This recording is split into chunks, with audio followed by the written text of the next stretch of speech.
안녕하세요. 사연을 부탁해입니다.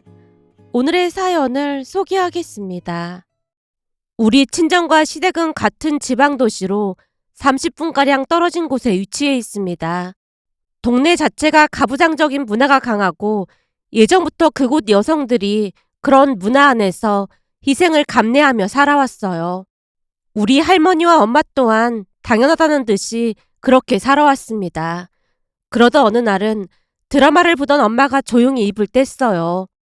저기 보니까 시어머니가 며느리한테 제사 음식을 시켰더니 며느리가 왜 며느리인 자기한테만 시키냐고 따지면서 그냥 가버리네. 우리 때는 시어머니가 시키면 시키는 대로 내내 했었는데 세상 참 많이 바뀌었네. 요즘은 며느리들도 다들 배울 만큼 배웠으니까 할 말 다 하고 사는 거지. 특히나 결혼할 때도 반반 결혼이다 뭐다 똑같이 해가는데 굳이 시집살이를 당할 이유가 없는 거 아니겠어? 그럼 너도 결혼하면 저렇게 할 거야? 엄마가 그날따라 유난히도 저를 빤히 바라보며 물었어요. 당연하지. 나도 가만히 있지만은 않겠지. 근데 그건 왜 묻는 거야? 나 때야 다들 그러고 살았으니까 그게 맞다고 생각하고 살았지만 너는 그러지 않았으면 해서 그렇지. 네가 나처럼 시집살이 당하고 살 생각하면 잠도 안 오고 그러거든. 그럴 바에 그냥 혼자 사는 게 낫지 않을까 싶다. 난 내 딸의 시집살이 당하는 꼴은 절대 못 볼 것 같거든. 라미 엄마가 조용히 고개를 떨궜는데요. 아마도 엄마는 제가 당신처럼 살게 될까 걱정이 태산인 것처럼 보였습니다. 그런 엄마에게 뭐라고 대꾸를 하려고 하던 순간 엄마가 다시 입을 열었어요. 네 할머니도 요즘 그런 소리를 하더라니까. 할머니가 무슨 소리를 하시는데? 귀하게 키운 손녀인데 어디 가서 그런 대접받으면 잠이 안 올 것 같다고 그러시면서 그동안 나한테 시집살이 시켜서 미안하다고 하시더라고. 그냥 네가 시집갈 때가 되다 보니까 역지사지의 마음이 드신 것 같아. 그래도 할머니는 엄마한테 심하게 시집살이 시키진 않았잖아. 그렇긴 했지. 네 증조 할머니가 워낙 강한 분이시다 보니까 눈치 보여서 그랬던 거지. 둘만 있을 때는 시집살이도 많이 안 시키긴 하셨지. 난 지금도 기억이 나는 게 있는데 말이야. 라미 엄마가 오래전 이야기를 해줬습니다. 부모님이 결혼하고 한동안은 증조 할머니까지 모시고 살았다고 합니다. 그러니까 증조 할머니와 할머니 할아버지까지 같이 살았던 거죠. 그 바람에 엄마와 아빠는 작은 사랑방 같은 곳에서 신혼생활을 했다는데요. 증조 할머니께서 어찌나 독한 분이시던지 허구한 날 모진 소리를 들어야만 했다네요.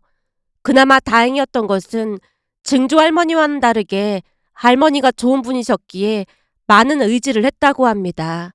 엄마가 가장 기억에 남는 장면이 있다고 했는데요. 그날도 역시나 하루 종일 밭일에 집안일에다 눈코 뜰 새 없이 바쁜 하루를 보냈고 저녁 식사를 하고 난 뒤 엄마가 홀로 설거지를 하고 있었다고 합니다. 하지만 대가족이 살다 보니 설거지 양이 많기도 했고 한겨울이었기에 홀로 설거지를 하던 엄마가 안쓰러워서 할머니가 몰래 설거지를 도우러 나왔던 모양인데요. 설거지가 많아서 많이 힘들지? 설거지도 설거지인데 찬물로 하려니까 손이 너무 시려워서요. 내가 뜨거운 물 데워줄 테니까 같이 하자꾸나. 어머님께서요? 그리고 뜨거운 물 쓰면 할머니께서 불호령을 내리실 텐데요. 너랑 나라만 알면 되는 거니까 얼른 해치우자. 괜히 저 때문에 어머님 야단 맞으시면 안 되니까 그냥 가보세요. 괜찮다고 해도 그런다. 할머니가 엄마를 다독였고 같이 설거지를 하고 있었다는데요.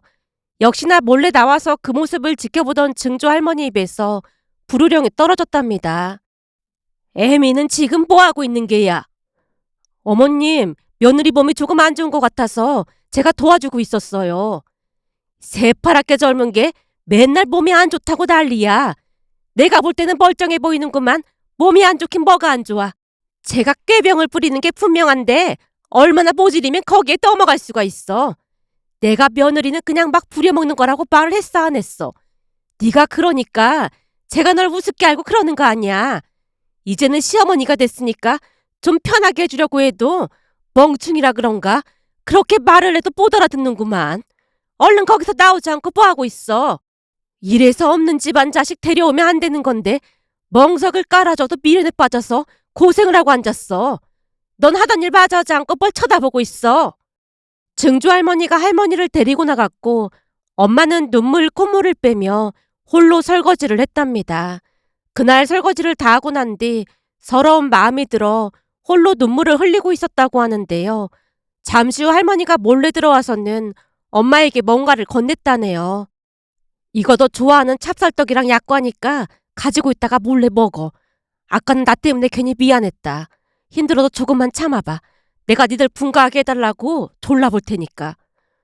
그러다 어머님만 혼나시면 어떡해요. 나야 혼나는 게 익숙해져서 괜찮으니까 신경 쓰지 마라. 라며 할머니가 배시시 웃었다고 합니다.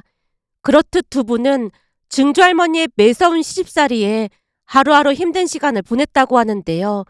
그 시집살이는 증조 할머니께서 돌아가시고 나서야 끝이 났다고 합니다. 그때 할머니가 부모님을 앉혀놓고 말을 했다네요. 많이 듣긴 했지만 이제라도 니들 나가 살아라. 네? 나가 살라니요? 분가를 하란 말이야. 이제라도 맘 편히 살아. 어머님이랑 같이 있으면 불편할 것도 없는데 분가는 무슨 분가예요. 난 말이다. 분가 한번 해보는 게 소원이었다. 그러니 니들은 나처럼 살지 말고 분가해서 살아. 라며 부모님을 분가시켰다고 합니다. 그 덕분에 부모님은 할머니 집에서 조금 떨어진 곳에 분가해서 살고 있습니다. 그러는 사이 할아버지가 돌아가셨고 엄마가 다시 학가 이야기를 꺼냈지만 할머니가 단호한 목소리로 말을 했다네요. 요즘이야말로 내가 하고 싶은 대로 다 하고 살고 있는데 내가 미쳤다고 아들 며느리랑 학가를 하겠니? 난 요즘 말이야 자유인이 된 것처럼 아주 편해. 그러니까 학가 얘기는 꺼내지도 마라. 할머니가 펄쩍펄쩍 뛰면서 거절을 했답니다. 결국 할머니와 부모님은 따로 살았고 가까이 살았지만 할머니는 우리 집에 자주 찾아오지도 않았습니다. 그리고 저는 그런 할머니의 사랑을 듬뿍 받고 자랐어요. 지금도 잊혀지지 않는 것이 있는데요. 고등학교를 다니던 어느 날 할머니가 제게 말했습니다. 우리 예쁜 강아지는 할미랑 네 엄마처럼 살면 안 된다. 그러니까 남자들처럼 좋은 대학도 가고 멋지게 살란 말이야. 할미 친구 중에 또 대학까지 나온 친구가 있는데 난 그 친구가 그렇게나 부러웠지 뭐니.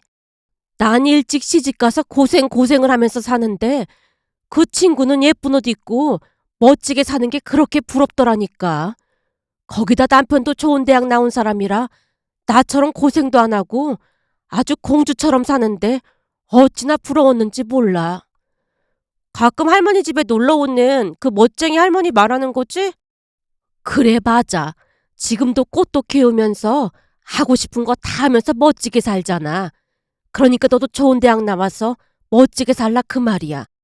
우리 강아지가 좋은 대학만 간다고 하면 이 할미가 있는 땅도 팔아서 다 지원해 줄라니까.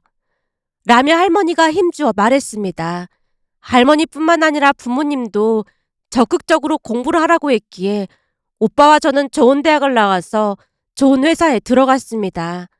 제가 좋은 회사에 입사를 했다고 하자 할머니가 뛸 듯이 기뻐했어요. 우리 강아지는 시집가지 말고 그냥 혼자 살았으면 좋겠다. 알았어. 나 시집 안 가고 할머니랑 평생 같이 살게. 라며 할머니와 시간 가는 줄 모르고 대화를 나눴습니다. 하지만 세상 일이 제 뜻대로 되지 않는다고 했던가요. 회사에서 지금의 남편을 만났고 우리는 한눈에 반해서 얼마 뒤 결혼까지 했습니다. 처음 남편을 본가에 인사를 시키고 남편이 돌아가자마자 할머니가 긴 한숨을 내쉬었어요. 아니 무슨 결혼을 그렇게 빨리 하려고 그래? 경민 씨 집에서 빨리 결혼하길 바라더라고. 결혼해봐야 여자만 힘들 게 뻔하니까 서두르는 거 아니겠어? 결혼은 같이 하는 건데 여자만 힘들 게 뭐가 있어. 거기다 서울 남자들도 많을 텐데 왜 하필 여기 사람을 만나고 난리야. 할머니와 엄마 얼굴에 불만이 가득해 보였는데요. 결국 두 분의 불만은 남편이 같은 지역 사람이라는 거였습니다. 그런 두 분의 마음을 충분히 이해할 수 있었던 것이 조금 전에도 말씀드렸듯이 이 지역이 워낙 가부장적인 문화가 센 곳이었기에 두 분 걱정이 이만저만이 아니었던 것 같습니다. 하지만 남편과 저는 서로 너무나 잘 맞았기에 그런 문제로 헤어지고 싶진 않았습니다. 특히나 남편은 오랫동안 서울에서 생활을 했다 보니 그 지역 남자들과는 달라도 너무나 달랐으니까요. 그랬기에 제가 두 분을 설득했습니다. 할머니랑 엄마 나 아까 경민 씨가 나한테 하는 거 봤잖아. 밥 먹을 때도 항상 그렇게 반찬도 챙겨주고 그런다니까. 엄청 자상한 사람이야. 그러니까 예쁘게 봐줘. 그래도 이왕이면 서울 남자였으면 얼마나 좋았겠어. 할머니가 다시 긴 한숨을 내쉬는 모습에 제가 대답했습니다. 엄마랑 할머니도 친정이 멀어서 그게 항상 불만이었다며. 근데 나는 예비시댁이 여기서 가깝고 하니까 그럴 일은 없어서 얼마나 다행이야?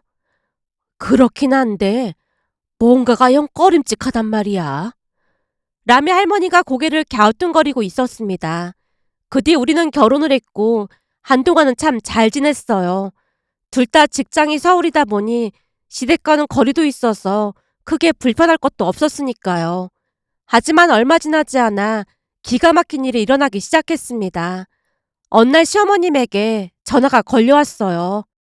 예, 이제 곧 김장하니까 너도 내려와야 하지 않겠니? 김장이요? 왜 그렇게 놀라고 그래? 너 친정에서도 김장해 본 적 없다며. 그러니 이제는 내려와서 배워야 할 거 아니야. 그게 친정에서 김장을 전혀 안 했던 건 아니었고 워낙 조금씩만 했거든요. 그러니까 잘못됐다 한참 잘못됐다는 거잖니. 김장이란 건 예전부터 내려오는 전통인데 그걸 대충 한다는 게 말이나 되는 소리니? 시집을 왔으니까 이제는 우리 집안 법도에 따라야 한다. 그러니까 시간 맞춰서 내려와. 알겠습니다. 그럼 언제쯤 내려가면 될까요? 12월 달에 할 거니까 그렇게 알고 있어. 대부분 11월 달에 김장하지 않나요? 우리는 12월 달에 하니까 그렇게 알고 있어라. 시어머님이 전화를 끊자마자 남편에게 물었어요. 여보, 원래부터 김장을 12월 달에 한 거야? 우리 엄마는 11월 달에 김장하시거든. 글쎄, 나도 잘 모르겠네. 근데 그건 왜 묻는 거야? 어머님께 전화가 왔는데 김장하러 오라고 하시길래. 김장? 지금껏 한 번도 부른 적 없더니만 며느리 생겼다고 부르나 보네. 하긴 우린 친척들하고 다 같이 김장을 하다 보니까 친척들한테 며느리 자랑도 하고 싶고 그렇겠다. 어차피 친척들이 다 알아서 할 거니까 당신은 별로 할 일도 없을 거야. 그러니까 너무 걱정하지 마. 나도 열심히 도와줄게. 라는 남편 말을 믿고 안심하고 있었습니다. 얼마 뒤 김장하는 날이 됐고 시댁으로 갔는데요. 하필이면 기온이 내려가다 보니 이가 딱딱 부딪힐 정도로 심하게 떨려왔습니다. 워낙 추위에 약한 편이라 제가 덜덜 떨고 있자 친척분 한 분이 웃으며 말을 꺼냈어요. 형님이 말이야, 며느리 들어왔다고 기강 잡는다고 추운 날을 골라서 김장하는가 보네. 그럼 원래는 12월 달에 김장하는 거 아니었어요? 원래는 11월 달에 김장했지. 이 집에 어떤 며느리가 들어올지 궁금했는데 어쩜 이런 순둥이가 들어왔을까 그래. 시어머니가 엄청 독한 사람인 거 모르고 시집 온 거지? 조심해. 시어머니가 말이야, 보통 독한 사람이 아니야. 내가 보니 시집살이 시키려고 벼르고 있었는데 그동안은 조카가 워낙 펄쩍펄쩍 뛰어서 조용히 있었던 것뿐이야. 그렇게 알게 된 사실이었는데 알고 보니 그동안 저 몰래 남편이 중간에서 시어머님 시집살이를 막아줬던 모양이었습니다. 친척분 말에 따르면 김장도 억지로 추운 날을 골라서 잡은 거라고 했거든요. 나도 들은 얘기인데 형님이 조카 며느리 고생시키려고 제일 추운 날짜를 확인하고 김장 날짜를 잡았다지 뭐야. 작년 12월 기온까지 참고했다고 하니 말 다 한 거 아니겠어? 거기다 김장량도 엄청 늘려서 오늘 보통 힘든 게 아닐 거야. 그러니까 항시 조심하고 또 조심해. 라는 말에 순간 소름이 돋았는데요. 거기다 남편이 좀 도와주려고 하면 이런저런 심부름을 시키며 남편은 김장하는 근처에 얼씬도 못하게 했습니다.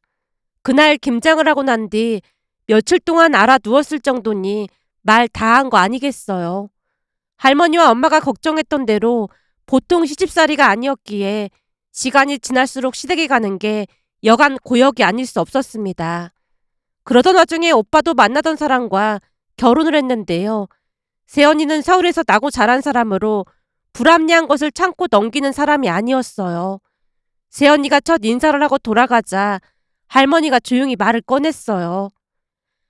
아가씨가 참 당당한 게 마음에 드네. 난 할머니 기분 나빠하지 않을까 걱정했었는데 마음에 들었던 거야? 아주 당차고 마음에 드는데 걱정할 게 뭐가 있어. 아니, 말을 너무 거침없이 하는 것 같길래 조금 걱정이 됐지. 꼬인 게 없이 당당해서 좋구만.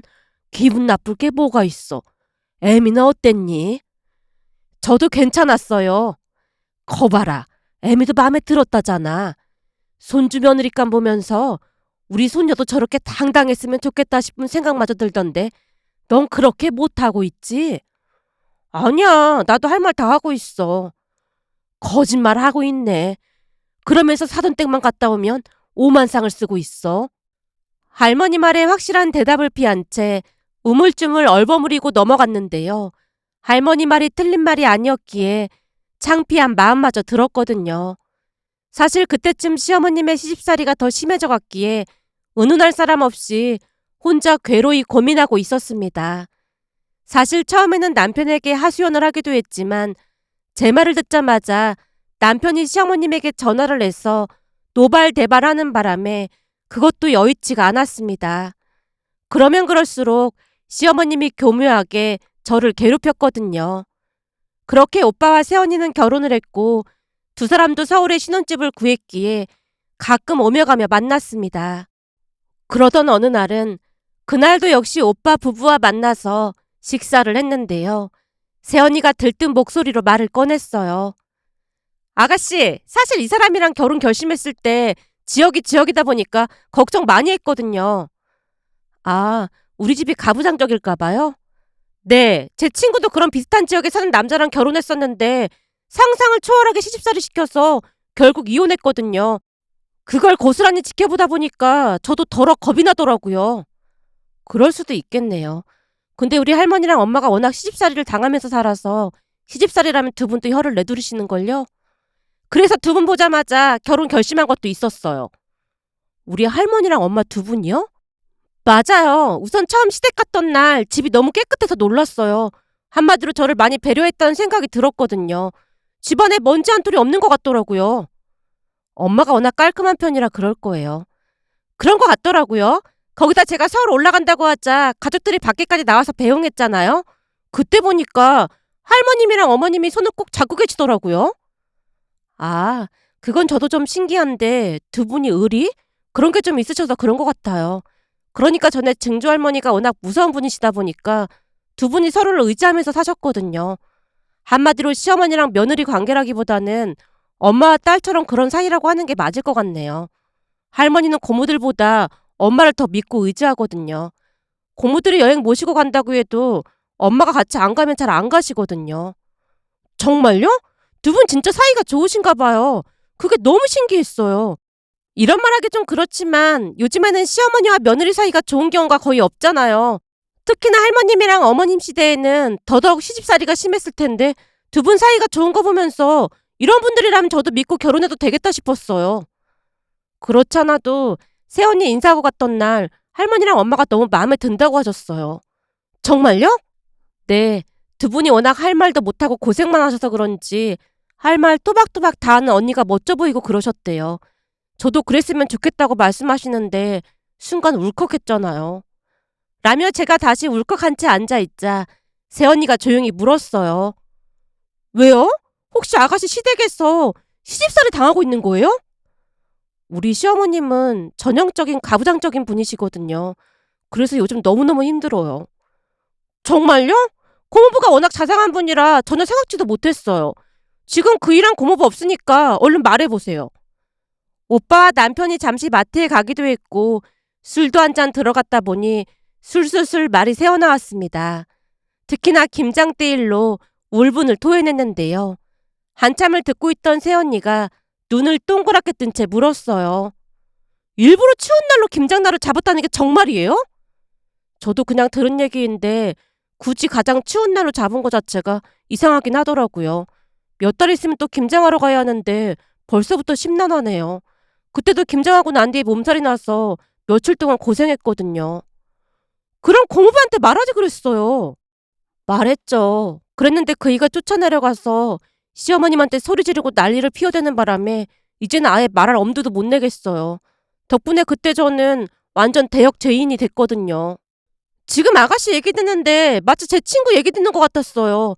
그 친구도 시어머니가 어찌나 얍삽하고 지능적으로 행동을 하던지 내내 당하다가 결국 이혼했거든요. 그 친구 한동안 정신과 치료받으러 다니고 난리도 아니었어요. 그럼 그냥 당하다 이혼한 거예요? 그런 건 아니고 나중에는 증거 다 잡긴 했는데 그러면서 많이 피폐해졌죠 뭐. 결국 실체가 다 알려져서 자식들도 연 끊고 산다고 들었어요. 내 친구 전 남편이 아직도 미련을 못 버리고 연락해 온다고 하는데 절대 결혼 안 하고 혼자 살 거라고 하더라고요. 근데 그 시어머니랑 사돈 어르신이 약간 비슷해 보여요. 내 친구 시어머니도 놀라울 정도로 며느리만 잡았거든요. 암튼 저는 벌써부터 김장이 무섭네요. 언니는 김장 안 해서 좋겠네요. 그렇잖아도 김장 언제 하냐고 어머니께 여쭤봤더니 조금만 해서 내려올 것도 없다고 하시더라고요. 어차피 제 입맛에는 안 맞을 거라면서 친정김치 얻어먹으러 가시는데 순간 저도 모르게 웃음이 터진 거 있죠? 그니깐요. 근데 저는 하루하루 너무 괴롭네요. 내내 하소연을 하던 사이 오빠와 남편이 들어왔기에 더 이상 말을 이어가지 못했는데요. 그 뒤 새언니가 기가 막힌 계획을 생각해낼 줄 누가 알았겠어요. 10월 말쯤 엄마에게 전화가 걸려왔습니다. 딸, 이번엔 김장 크게 할 생각이니까 정서방이랑 너도 같이 내려와야겠다. 김장? 우리 집이 언제부터 김장을 했다고 그래? 김장이라면 치가 떨렸기에 제가 심드렁하게 물었는데요. 엄마 입에서 놀라운 말이 새어나왔습니다. 그게 말이야. 네 말대로 이번에도 조금만 하려고 했는데 네 새언니한테 연락이 왔지 뭐니. 새언니한테? 그래. 네 새언니한테 들어보니까 요즘 사돈 건강이 안 좋아져서 김장을 못할 것 같다고 걱정이 태산이라잖니. 그동안 사돈 양반은 김장을 엄청 많이 했다는데 김장을 못해서 지금 엄청 스트레스를 받는다잖아. 그래서 네 새언니가 우리 김장할 때 같이 할 테니까 걱정하지 말라고 했다지 뭐니. 뭐? 그럼 사돈 어르신네 김장도 우리가 한다고? 네 오빠 말로는 사돈이 예전에 식당을 오래 운영해서 음식 맛이 아주 기가 막히다잖니. 그래서 김장 김치 맛도 아주 좋다고 하면서 그 비법도 알려준다고 하니까 우리 입장에서도 나쁠 거 없지 뭐. 그래서 말인데 김장을 좀 많이 해야 해서 너랑 정서방도 꼭 내려와야 할 것 같아. 네 새언니가 너한테 연락하기 미안했던 모양인지 나한테 대신 연락해 달라고 했거든. 알았어. 날짜만 말해주면 그날 내려갈게. 라며 대수롭지 않게 전화를 끊었는데요. 사실 시댁에서 워낙 구박을 받으며 김장을 했다 보니 친정에서 하는 김장은 일도 아니라는 생각이 들었거든요. 그렇게 시간이 지나 친정 김장날이 됐고 남편과 함께 친정으로 내려갔는데요. 마당에 펼쳐진 광경을 보고 입이 다물어지지 않았습니다. 이게 다 뭐야? 뭐긴 뭐야. 김장할 배추들이지. 이렇게 많이 한다고? 그러니까 니들까지 부른 거 아니겠어? 근데 네 새언니가 싹 다 준비를 해온 거 있지. 역시나 똑 부러지더라니까. 저기 스탠드야도 직접 사왔더라고. 거기다 김치 속재료도 네 새언니가 싹 다 준비해왔지 뭐니. 나한테는 고춧가루랑 무, 배추, 소금만 사두라고 하길래 그렇게 사뒀는데 속재료로 별의별 게 다 나오는 거야. 별의별 게 다 나오다니? 내가 그 속재료를 보면서 우리 김치가 왜 그렇게 맛이 없었는지 알았다니까. 세상에나 생방 깐 거랑 홍갓, 그리고 통통한 새우육젓에 파프리카에 갈치 속젓까지 마구마구 나오더라니까.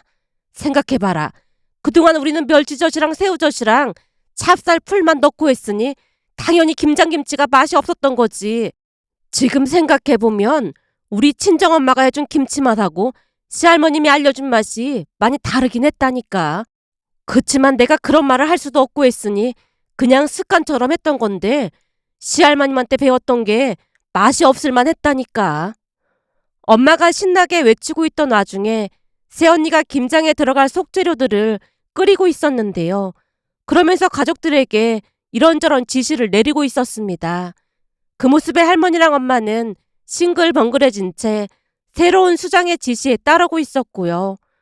우선 새언니가 가족들 모두에게 역할 분담을 시켰고 다들 새언니의 지시에 따라 열심히 일을 하고 있었는데요. 남편 또한 배추에 양념속을 넣고 있었어요. 그런데 잠시 후 새언니가 남편에게 다가가서 말했습니다. 고모부, 제가 듣기로는 고모부 본가가 이 근처라고 들었거든요. 사돈어르신 두 분도 오셔서 보쌈 드시라고 하는 거 어떨까요? 오랜만에 가족들 다 모여서 같이 식사하면 좋잖아요. 사돈 어르신 두 분도 아들 며느리 보면 좋아하실 것 같은데요. 그럼 그럴까요? 알겠습니다. 연락해보겠습니다. 남편이 신나서 시어머님에게 전화를 했고 대체 무슨 일이 일어난 것인지 정신이 하나도 없을 무렵 시부모님이 친정에 도착을 했는데요. 앞치마를 메고 있는 남편을 보던 시어머님 동공이 커질 대로 커져 있었어요. 네가 여기서 뭐하고 있는 거야? 보면 몰라? 저것 때 김장하고 있잖아. 엄마 아버지 곧 있으면 수육 다 돼가니까 조금만 기다리세요. 남편이 여전히 들뜬 목소리로 말을 하고 있던 순간 새언니가 제게 말했습니다. 아가씨, 마트에 잠깐만 다녀와 주시면 안 돼요? 마트요? 네, 제가 미처 못 챙겨온 게 있어서요. 다 적어놨으니까 그대로만 사오면 될 것 같아요. 알겠어요. 라며 제가 자리에서 일어나며 고무장갑을 빼자마자 시어머님이 다급한 목소리로 외쳤습니다. 그럼 네 남편 보내거라. 아무래도 여자가 김치속을 버무리는 게 낫지 않겠니? 라는 말에 제가 우물쭈물한 채 서 있자 새언니가 입가에 미소를 머금은 채 하지만 단호한 목소리로 말했습니다. 사돈 어르신, 정말 죄송한데요. 오늘 김장은 정씨집안 김장이 아니고 강씨집안 김장입니다. 그리고 제가 김장 책임자기 때문에 다들 제 말을 따라줘야 김장을 무사히 끝낼 수가 있거든요. 그러니까 협조 부탁드리겠습니다. 자, 우리 강씨집안 파이팅! 라며 새언니가 외치자 온 가족이 마치 연습이라도 한 듯 강씨집안 파이팅이라고 외쳤습니다. 그 모습에 시어머님이 어안이 벙벙해져 있었는데요. 그 와중에 새언니가 남편을 불러서 말했어요. 고모부, 김장독에 김치 담아야 하는데 좀 도와주실래요? 그럼요. 남는 게 힘밖에 없는데 제가 해야죠. 남편이 일어나서 버무려진 김치를 번쩍 들었는데요. 시어머님이 안절부절 못한 채 어쩔 줄을 몰라 했습니다. 아니 요즘은 김치냉장고도 있는데 왜 김장독에 묻는다고 난린 겁니까? 제가 들어보니까 옛날부터 이 김장독에 김치를 보관한 이유가 있다고 하더라고요. 김장독 김치가 엄청 맛있다고 하길래 한번 묻어볼까 해서요. 고모부, 김장독도 묻어야 하니까 땅도 파야 해요. 거기 삽 보이시죠? 그걸로 땅 좀 파주시겠어요? 네, 대장님. 분부 받들겠습니다. 라며 남편이 삽까지 들고 왔다 갔다 하자 시어머님이 혼비백산이 되어 있었습니다. 저는 그 모습을 보고 호련히 마트로 갔는데요. 그 뒤에도 새언니가 남편을 마구마구 부려먹었던 모양으로 시어머님이 울기 직전의 표정으로 안절부절 못하고 있었습니다. 그렇게 그날 김장이 끝나자마자 새언니가 우리에게 말했어요. 오늘은 고모부 본가에서 자고 내일 아침 올라가는 게 어때요? 그래도 될까요? 남편이 반가운 듯 묻자 새언니가 빙그레 웃으며 대답했고 저도 고개를 끄덕였습니다. 당연하죠. 아까 보니까 서둔 어르신 두 분이 불편해서 그런지 잘 드시지도 못하시는 것 같길래 김장김치랑 수육 좀 싸놨으니까 가져다 드리세요. 네, 감사합니다. 새언니가 건넨 것을 받아들고는 시댁으로 갔는데요. 그 뒤 더욱 기가 막힌 일이 일어났습니다. 시댁에 도착을 하자마자 남편이 알아 누워버렸거든요. 엄마, 나 지금 허리도 아프고 꿈쩍도 못하겠으니까 파스 좀 가져다 줘봐. 그러게 왜 가서 그 고생을 하고 있어? 엄마가 잘 모르나 본데 강씨 집안 대장님이 아주 무섭거든. 어찌나 무서운지 할머님이랑 장모님도 꼼짝 못한다니까. 아니 여자가 그렇게 키가 세서 어떡한다니? 작년에 집사람도 김장하느라 며칠 알아 누웠는데 쌤쌤 아니겠어? 벌써 내년 김장이 걱정인 거지. 뭐? 내년도 김장하라고 부른다고 했단 말이야? 당연하지. 여자나 남자나 공평해야 한다면서 아내도 우리 집안 김장에 참석해야 하니까 나도 당연히 처갓댁 김장에 참석하라고 하는데 안 갈 수 없는 거잖아. 강씨 집안 대장님이 남녀 평등을 엄청 중요하게 생각하는 사람이거든. 며느리가 그렇게 기가 세서 어디 무서워서 살겠니? 진짜 해도 해도 너무하네. 근데 처갓댁 김장 말이야. 내가 지금껏 먹어본 것 중에서 제일 맛있는 것 같아. 대장님이 일 못하고 그러면 모두 안 따를 텐데 그 와중에 김치를 어찌나 잘하는지 잘 따를 수밖에 없겠더라고. 며느리는 집안에서 서열이 제일 낮은 존재인데 대장은 뭔 놈의 대장이야. 엄마도 며느리면서 그런 소리를 하고 싶어? 그러니까 엄마도 평생을 그런 대접이나 받고 살았지.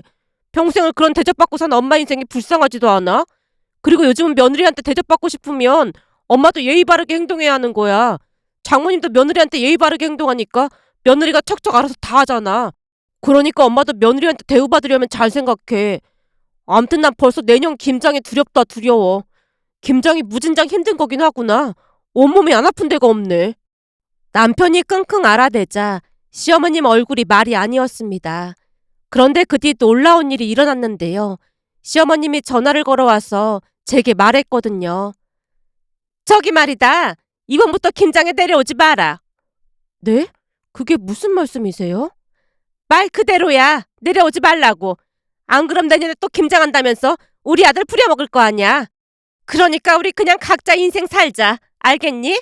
한마디로 요약하자면 나도 너 안 부려먹을 테니까 우리 아들도 부려먹지 말라는 말이야. 시어머님이 단숨에 말하고는 전화를 끊었습니다. 그 모습에 놀란 채 남편에게 말했어요. 여보, 어머님이 김장 때 우리 내려오지 말라고 하시는데? 그래? 이제 엄마도 깨달은 게 있나 보네. 역시 깨달음이 부족할 때는 그 역지사지만한 게 없다니까. 그게 무슨 소리야? 사실은 대장님하고 나랑 둘이 짜고 그런 거야. 뭐? 대장님이라고 하면 우리 새언니를 말하는 거야? 어, 그동안 엄마가 당신한테 어떻게 했는지 대장님한테 다 들었거든. 근데 내가 내려가서 난리를 쳐봐야 엄마가 들을 것 같지도 않길래 우리 둘이 짜고 그런 거야. 그럼 김장날 어머님 아버님 부른 것도 계획이었단 말이야? 당연하지. 그것뿐만 아니라 김장떡도 계획이었어. 엄마 성격의 아들이 삽으로 땅 파고 있는 거 보면 느끼는 게 많을 것 같았거든. 둘 다 진짜 대단하다. 근데 나한테는 왜 비밀로 한 거야? 당신한테 말하면 들통날 것 같다고 우리끼리만 알자고 하더라고. 이제는 엄마가 당신한테 함부로 안 할 테니까 걱정하지 마. 그리고 당신 그동안 고생 많았고 진짜 미안했어. 라며 남편이 진심을 담아 사과를 했습니다. 그렇게 새언니를 만나서 감사 인사를 했는데요. 새언니는 그저 즐거웠다는 말만을 할 뿐이었습니다. 그런데 요즘도 새언니와 오빠는 친정에서 김장을 하고 있답니다.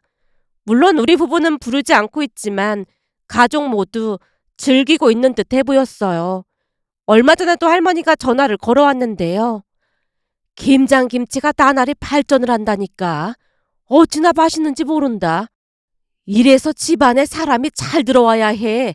애미랑 나는 요즘 살맛이 난다니까. 라며 할머니가 한바구음을 지으셨는데요.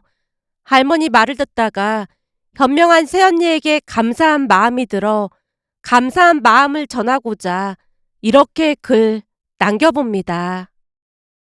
오늘의 사연은 여기까지였습니다. 즐겁게 보셨다면 구독, 좋아요 부탁드립니다. 고맙습니다.